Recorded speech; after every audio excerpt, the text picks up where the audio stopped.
우리 시편 43편입니다. 1절에서 5절까지 우리 교독으로 읽겠습니다. 시편 43편 1절에서 5절까지입니다. 시편 43편 1절에서 5절 교독으로 읽겠습니다. 1절 제가 먼저 읽습니다.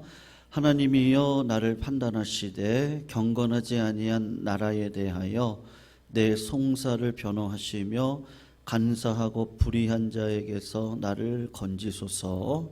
주는 나의 힘이 되신 하나님이시거늘 어찌하여 나를 버리셨나이까. 내가 어찌하여 원수의 억압으로 말미암아 슬프게 다니나이까. 주의 빛과 주의 진리를 보내시어 나를 인도하시고 주의 거룩한 산과 주께서 계시는 곳에 이르게 하소서. 그런즉 내가 하나님의 제단에 나아가 나의 큰 기쁨의 하나님께 이르리이다.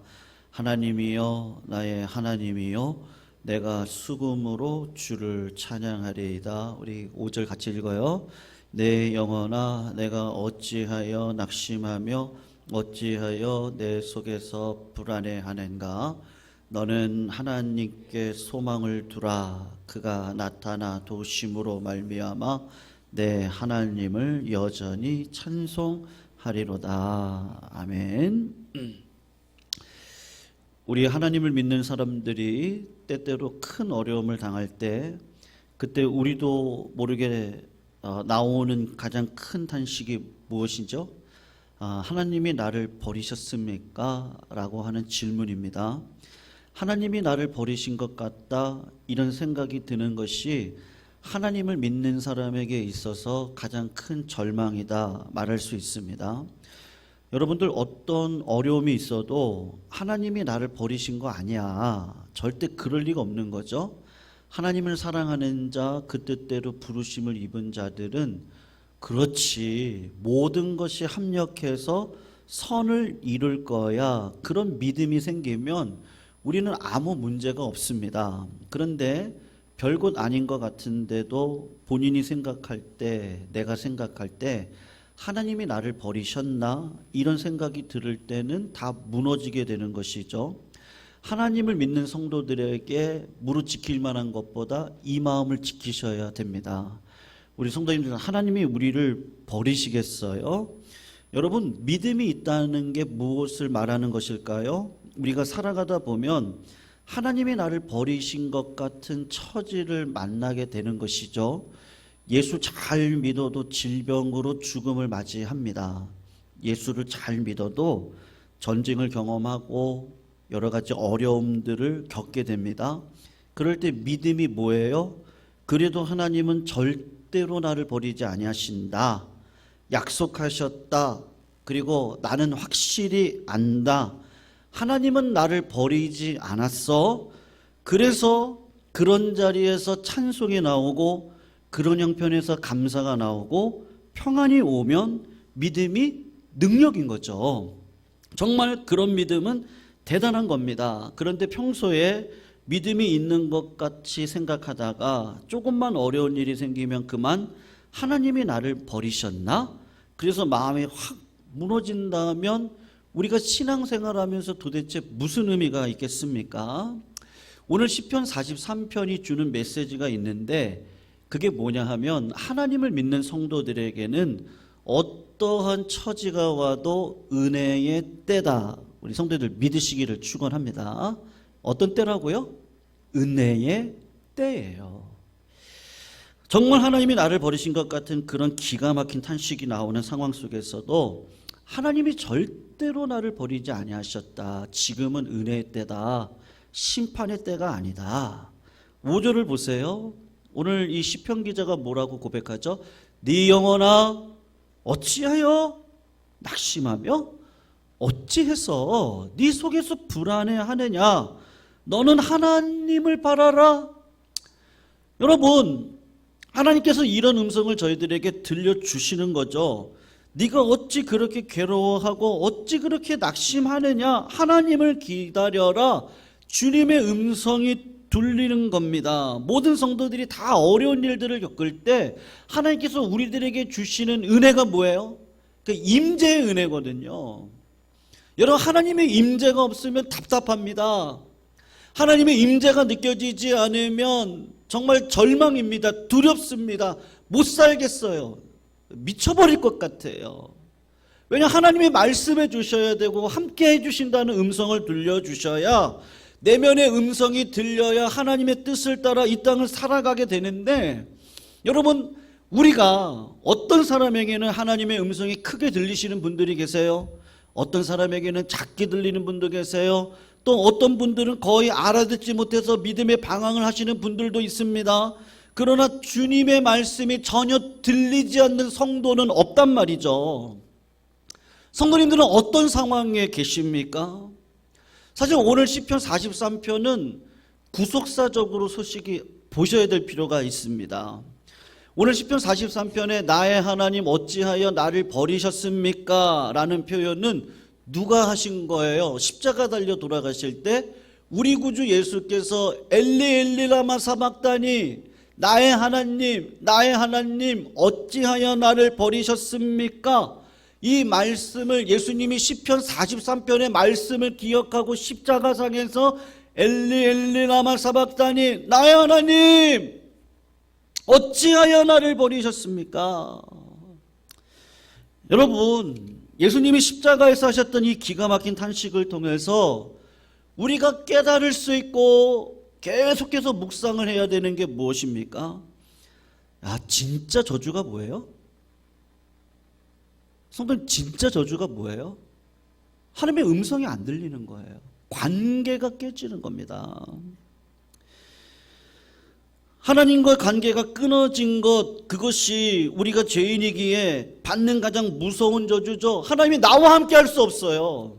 하나님이 나한테 힘을 줄 수가 없어요. 하나님이 나에게 오셔서 네 영혼아 왜 낙심하냐? 왜 불안해하냐? 하나님만 바라봐라. 그에게 소망을 둬라.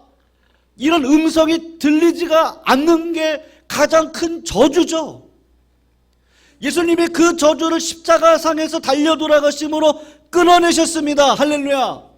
믿으시기를 축원합니다. 주님의 십자가를 바라보시면 우리가 받아야 될 저주를 예수 그리스도께서 대신 받으셨어요. 그리고 우리들에게 허락하신 믿음의 근거가 뭐예요? 하나님은 절대로 나를 떠나버리지 아니하신다. 나를 죽이도록 내버려 두지 아니하신다. 하나님은 절대로 우리의 기도를 저버리는 법이 없으세요. 우리가 예수 믿을 때 우리가 도대체 구체적으로 뭘 믿으셔야 됩니까? 하나님은 절대로 나를 떠나지 않으세요. 아무리 힘들고 어려운 상황 가운데서도 나를 버리시는 법이 없는데, 여러분들 이 사실을 붙드시기를 축원합니다. 유명한 작가 이철한이라는 작가가 계세요. 이분이 전임 작가로 데뷔하실 때, 여러분 작가분들 가난하시잖아요. 경제적으로 어려운 시절을 보낼 때 그분이 이런 얘기 하시더라고요. 봉구라는 친구가 있었대요. 작가 데뷔하고 초기 시절, 가난한 시절, 그 봉구라는 친구를 만나서 인사동을 갔답니다. 차도 마시고 이런저런 이야기도 나눌 겸 해서, 그러다가 인사동길을 내려오면서 할머니 한 분이 강아지 파는 것을 보게 되었어요. 그리고 같이 들여다본 겁니다. 들여다보는 두 사람에게 강아지 파는 할머니가 내가 싸게 줄 테니까 가져가. 내가 6마리 가지고 왔는데 사람들이 예쁘다고 하는 강아지 4마리는 다 가져가서 그냥 사갖고 이제 못생긴 거 2마리 남았는데 둘 중에 예쁜 거 내가 줄 테니까 싸게 줄 테니까 가져가. 할머니가 얘기를 한 거예요. 근데 두 분이 경제적으로 어렵잖아요. 강아지 살 돈도 없는 거예요. 그래서 그냥 살 성편이 아니어서 그냥 지나쳤습니다. 그런데 이철한 이 작가분이 마음이 안 편한 거예요. 왜냐하면 내일 자기 사랑하는 딸의 생일인데 사랑하는 딸이 강아지가 갖고 싶다 그랬거든요. 그러니까 그게 마음에 걸린 거예요. 이 이쁜 놈 하나 사다 주면 우리 딸이 얼마나 기뻐할까? 그런데 형편이 되지 못해요. 그래서 마음이 무거운 채 집에 돌아가서 그 다음날 딸을 데리고 나와서 조그만 장난감 가게에 들어가서 강아지 인형 하나를 사가지고 딸아이를 데리고 집으로 돌아옵니다. 그러면서 속으로 아이고 미안하다. 야, 내가 경제적으로 어려워서 우리 딸한테 살아있는 강아지 사주지 못하고 그냥 자그마한 강아지 인형 하나 사주네. 그리고 미안한 마음을 갖고 딸아이 손을 잡고 집으로 돌아오는데요. 대문을 철커덕 하고 열어서 마당으로 딱 들어갔는데 강아지 한 마리가 매어가지고 걸려 있는 거예요. 마당 나무에. 그러니까 딸이요, 아빠가 사준 그 강아지 인형을 냅다 던져버리고는 그 강아지를 향해서 막 달려가는 거예요. 그래서 이철원 작가분께서 이게 무슨 일이지?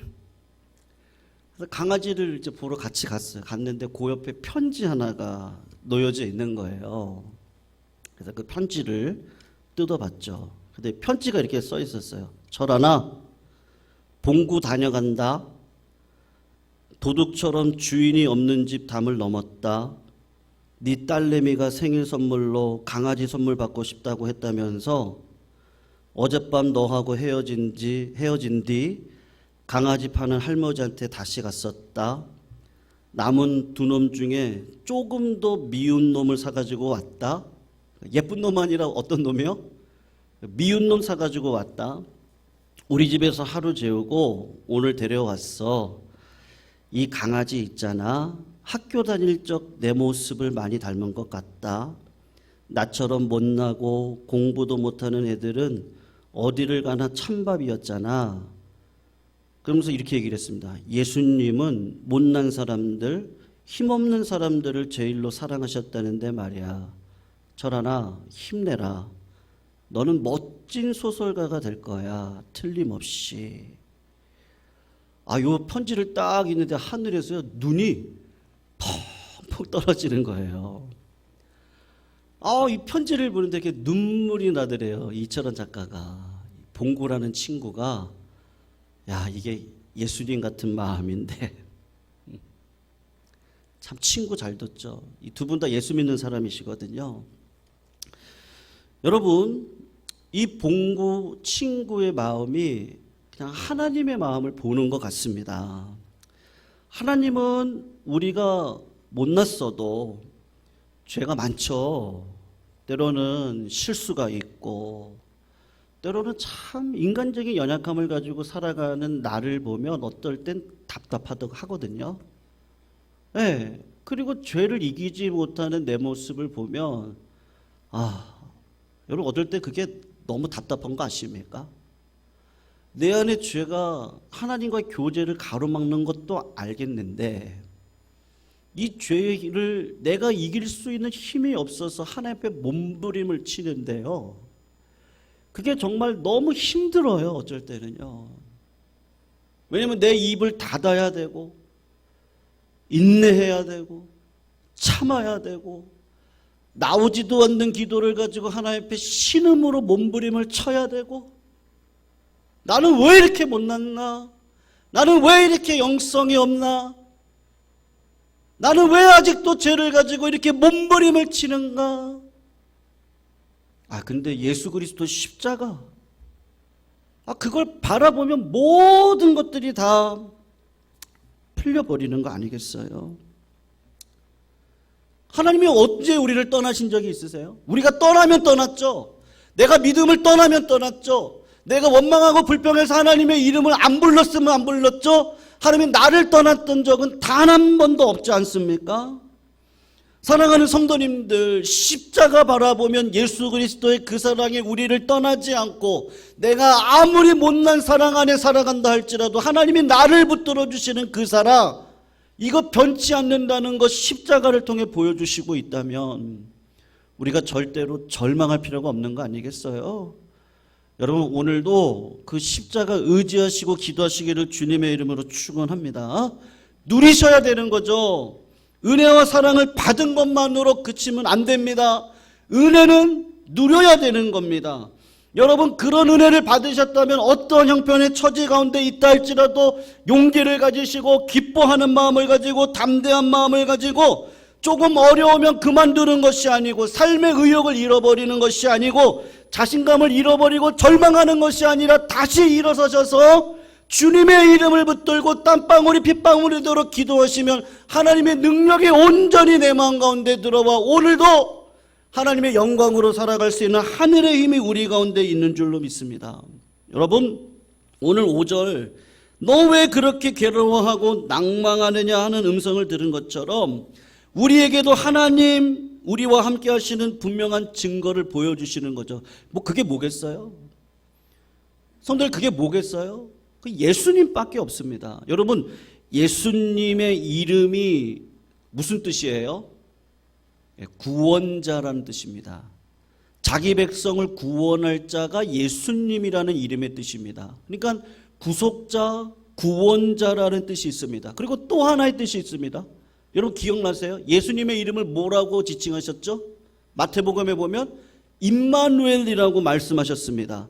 하나님이 우리와 함께 하신다는 것입니다. 많은 사람들이 예수님을 구속주로는 믿으세요. 맞아요.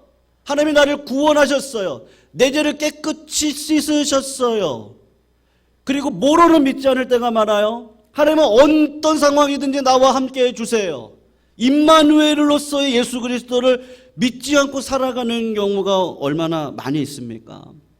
여러분 예수님이 어떠한 상황 가운데서도 임마누엘로 함께 하신다는 거 믿으세요? 네? 믿으시기를 축원합니다.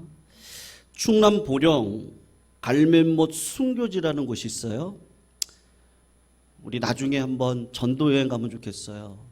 네, 우리 전도회별로 한번 가면 좋겠다. 네, 우리 성경 공부하면서도 그런 말씀 잠깐 드렸었는데 우리 전도여행 한번 가면 좋겠어요. 충남 갈매못 순교지라는 곳이 있는데 여기가 순교지입니다. 병인 박해 1866년에 일어났던 그 시절에 천주교가 복음을 들고 우리 땅에 내려오지 않았어요. 뭐 김대건 신부님이라든지 천주교를 통해서 복음이 들어왔거든요. 그때 병인 박해가 일어나면서 많은 신부님들이 여러분 그냥 그냥 칼에 우리 옛날에 우리 성경 공부만 우리 갔던 기억 나세요? 김대건 신부 영화 봤었잖아요. 그때 그 목이 잘리는 장면이 있었습니다. 그 도끼 같은 걸로 이렇게 목을 이렇게 딱 쳐가지고 김대건 신부니 목이 딱 잘렸던 그 장면 기억하세요? 그게 실제 그렇게 했죠. 사람들이 칼을 가지고요 목을 자릅니다. 여러분 그런 상황이에요. 그 순교지를 가시면 그 글이 그대로 있습니다. 프랑스 신부들이에요. 먼저 프랑스 신부들을 목을 잘라 죽이는 거예요. 한국 그 신자 앞에서요. 프랑스 신부 한 명이 목이 잘라 죽어요. 그 다음 프랑스 신부 한 명이 목이 잘라 죽어요. 조금 뒤에 또 프랑스 신부 한 분이 목이 잘려 죽으려고 무릎 꿇고 그냥 앉아 있어요. 그때 그 앞에 계셨던 할아버지 한국 신자분이 그 신부님을 향해서 이렇게 이야기를 했어요. 신부님, 이곳에서의 고통은 잠깐이면 지나갈 것입니다. 조금 후면 우리는 신부님이 전해주신 말씀처럼 더 좋은 곳에서 그리스도와 영원히 살게 될 것입니다. 더 좋은 곳 천국 바라보세요. 신부님, 우리 좀 이따가 만나요. 그럴 때 신부님이 정신을 확 차리셨대요. 그리고 목이 땡강 잘리신 거죠. 그 글을 읽고는요 마음이 이렇게 뭉클하더라고요. 그렇지, 구원자 되신 예수 그리스도. 근데 어떠한 상황 가운데서도 나와 함께 하시는 하나님을 믿을 때 내가 그 자리에 있으면 나 그렇게 할 수 있을까? 어떻게 저런 믿음을 가졌지? 실제 일어났던 일인데요. 어떻게 그런 믿음을 갖고 조금 있다 봅시다, 그렇게 이야기할 수 있었을까요?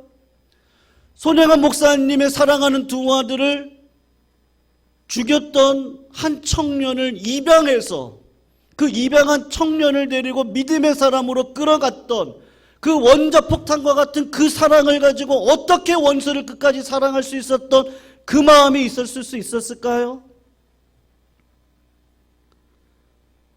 구원자 되신 예수 그리스도를 바라보지만 나와 함께 하시는 그 하나님, 하나님을 사랑하는 자, 그 뜻대로 부르심을 입은 모든 자들에게는 모든 것이 합력하여 선을 이루느니라.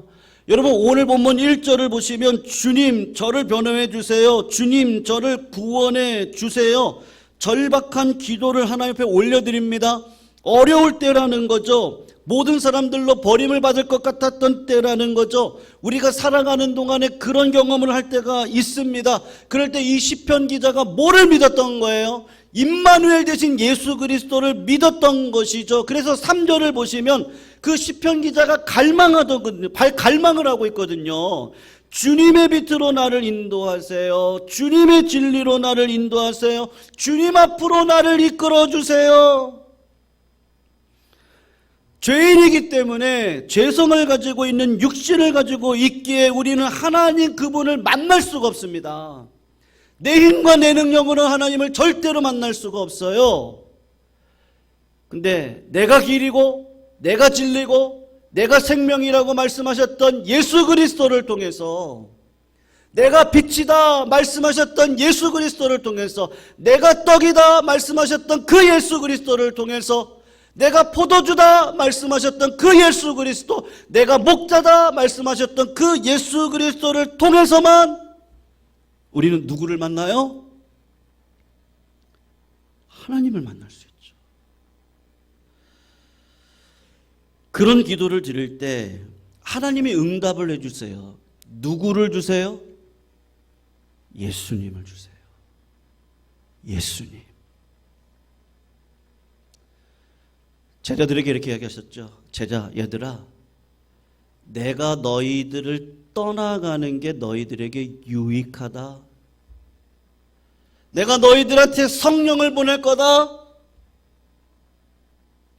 너희가 성령을 받으면 권능을 받고 온 유대 예루살렘과 땅끝까지 이르러서 내 증인이 될 것이다. 성령은 너를 변호해 줄 것이다. 성령은 너와 함께 할 것이다. 네 마음이 성전이고 네 마음 가운데 성령이 임할 것이다. 구하라 그리하면 주실 것이고, 찾으라 그러면 찾을 것이요, 두드려라 그러면 열릴 것이니 구하고 찾고 두드리는 자에게 성령을 선물로 주시지 않겠느냐? 누구를 통해서요? 예수님을 통해서요. 사랑하는 성도님들, 우리가 기도의 응답을 받을 수 있는 근거는 예수님이십니다. 나사렛 예수의 이름으로 명하노니 우리의 약한 병마들은 다 치유가 되어질지어다. 예수 그리스도의 이름으로 명하노니 우리의 물질의 어려움은 물러갈지어다. 사업은 번성할지어다. 우리 가정은 잘 될지어다. 우리 자녀들 믿음의 인생길로 걷게 될지어다. 주님의 이름이 아니면 어찌 우리가 하나님을 만나고 하나님의 능력을 경험하고 믿음으로 살아갈 수 있겠습니까? 사랑하는 성도님들, 가난하게 사는 게 더 쉽겠어요? 부자로 사는 게 쉽겠어요? 뭐가 더 쉽겠어요? 어떤 분 그러시더라고요. 부자로 살면 더 쉽지 않아요? 가난한 게 쉽지 않아요? 전 다 어려울 것 같은데요? 다 어려워요. 사도 바울이 뭐라고 고백했습니까? 나는 비천에 처할 줄도 알고 풍부에 처할 줄도 알아. 어떠한 형편에든지 뭐를 배웠다 그러죠? 자족을 배웠사. 모든 일과 배고픔, 배부름, 풍부, 궁핍에도 처할 줄 아는 일체의 비결을 배웠느니라. 내게 능력 주시는 자 안에서 내가 모든 것을 할 수 있느니라. 가난하는 게 쉬워요? 사는 게 쉬워요? 부자로 사는 게 쉬워요? 다 어려워요. 근데 사도 바울은요, 아무리 사방으로 우겨쌈을 당한다 할지라도 쌓이지 아니하며, 아무리 낙심한 일이 있다 할지라도 내가 낙심하지 아니하노니, 질그릇 그 안에 뭐가 담겼다 그러죠? 예수의 보배가 담겼습니다. 여러분, 우리 지금 사순절 기간을 지나가는데요, 아까 우리 불렀던 찬양도 예수의 이름을, 우리 영혼을 예수를 바라보자고. 십자가. 여러분, 십자가는 우리에게 하나님의 나의 아버지시라는 거, 그리고 성령님이 절대로 나를 떠나지 않는다는 가장 확실한 증거인 줄로 믿습니다. 성도님, 오늘도 그 주님 바라보시기를 주님의 이름으로 축원합니다. 성도님들, 우리가 뭘 갖고 기도하시겠어요? 사람을 의지하시겠어요? 환경을 의지하시겠어요? 사람도 변하고 환경도 변하고요. 근데 오직 우리 주 예수 그리스도는 변함없으신 분입니다. 내가 길이요 진리요 생명이니 너희가 나를 떠나서는요 아무것도 할 수 없습니다. 그러면 지금부터 우리가 어떤 훈련하셔야 돼요? 네, 주님 바라보시기를 축원합니다. 주님 바라봅시다. 주님의 은혜 안에 들어갑시다. 그가 내 안에, 내가 그 안에 있으면 무엇이든지 원하는 대로 구하나 하나님의 뜻을 발견하는 자리, 주님 안에 들어가시기를 축원합니다. 하나님의 음성을 들으시기를 축원합니다. 성령 받으시기를 축원합니다. 하늘의 비전 갖고 살아가시기를 축원합니다. 그게 다 어디에 있어요? 예수 그리스도 안에 있습니다. 오늘도 그 음성, 내 영혼아 어찌하여 낙심하느냐, 어찌하여 두려워하느냐, 너는 하나님을 바라라. 하나님은 안 보입니다. 근데 예수 그리스도를 통해서 그 하나님이 어떤 분이신지, 은혜의 하나님이시구나, 내 아버지시구나. 여러분, 하나님이 내 아버지시라는 거 믿으시죠? 네, 우리 자신감 있게 살아가시기를 축원합니다. 우리 두려워하지 맙시다. 우리 일어섭시다. 그리고 오늘도 하나님의 음성